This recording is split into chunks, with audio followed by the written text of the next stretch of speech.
사무엘은 자기 능력이나 재능으로 하나님의 음성을 알아듣는 것이 아니었어요. 하나님이 택하셔서 키워주신 것이고 자라게 하신 것이고 음성을 듣게 하신 거죠. 자, 그런데 천재도 영재도 아닌 이 사무엘을 왜 하나님이 택하셨냐는 거예요. 왜 일부러 찾아오셔서 귀엽고 말씀이 들릴 때까지 하셨단 말이에요.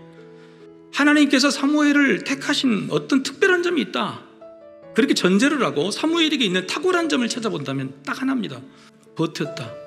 근데 그 버텼다는 말을 성경에서 오늘 본문에서는 뭐라고 표현하냐면 하나님을 섬겼다라고 이야기합니다. 성전의 불, 지성소의 불이 꺼지면 안 됩니다. 그런데 그 불 꺼진지 안 꺼진지를 담당하는 담당자 누구였어요? 사무엘이었어요. 그 어린 사무엘은 자기 자리를 지키고 떠나지 않았던 겁니다. 사무엘이 버텼다, 그래서 섬겼다인데 뭘 어떻게 섬겼냐? 대단한 걸 섬긴 게 아니고 자기에게 맡겨준 자리를 지킨 거예요. 하나님을 섬겼다는 게 뭐냐? 지켰다. 두 가지입니다. 두 가지를 살펴보겠습니다. 첫 번째, 자리를 지켰습니다. 사무엘이 지킨 것은 그냥 자기 자리였습니다. 자기에게 맡겨진 자리, 자기가 있어야 한다고 생각하는 그 자리를 지킨 거예요. 여러분, 어린아이가요, 불 꺼진 거 봐.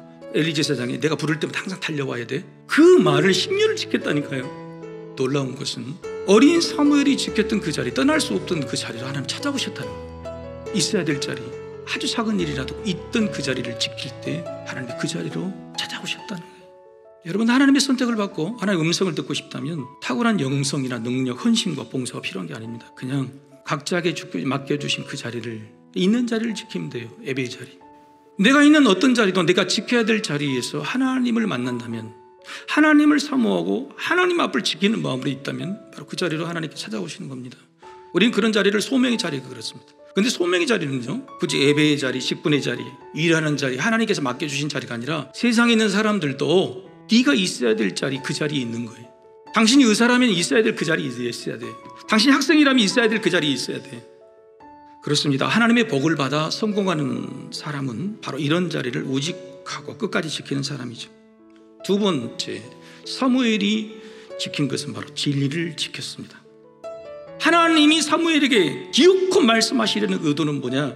사무엘이 선지자가 될 자격이 있는지를 시험해 보시는 거예요. 들은 말 그대로를 전할 수 있는 거냐? 진리를 지키는 사람이냐? 합격했다. 그 증거가 뭐냐면, 지금까지는 하나님을 몰랐다, 하나님이 찾아오시지 않았다. 그런데 지금부터는 하나님이 함께 하셨다.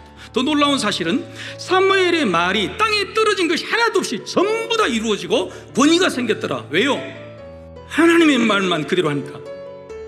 여러분, 진리가 우리 안에 있죠. 근데 그 진리의 말씀 우리가 잘 지키는 것도 중요하지만 그대로 잘 전하는 게 중요해요.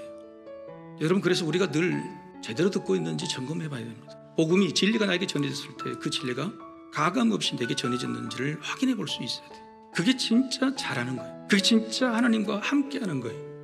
사무엘이 자리를 지키고 진리를 지키는 거요, 그거 시간이 걸리는 일입니다. 믿음은요, 자리를 지키고 진리를 지키는 일은 시간이 걸려야 돼요. 충성, 겸손, 성실함, 우직함, 이런 거 시간이 걸리는 일이에요. 우리는 믿음의 천재 영재가 아닙니다. 조교육 받은 적도 없고. 그러나 우리가 할 수 있는 것은 자리를 지키는 거예요. 그리고 하나님 말씀의 진리를 내 안에 들어왔을 때 그 말씀에 가감없이 그 진리의 말씀을 그대로 지키고 그대로 전하는 것. 자리와 진리를 이 어려운 가운데 시간을 두고 지키고 싸우셔서 하나님이 준비하시고 찾아오신 놀라운 복이 여러분의 가정 가운데 임하시기를 주의 이름으로 축복합니다.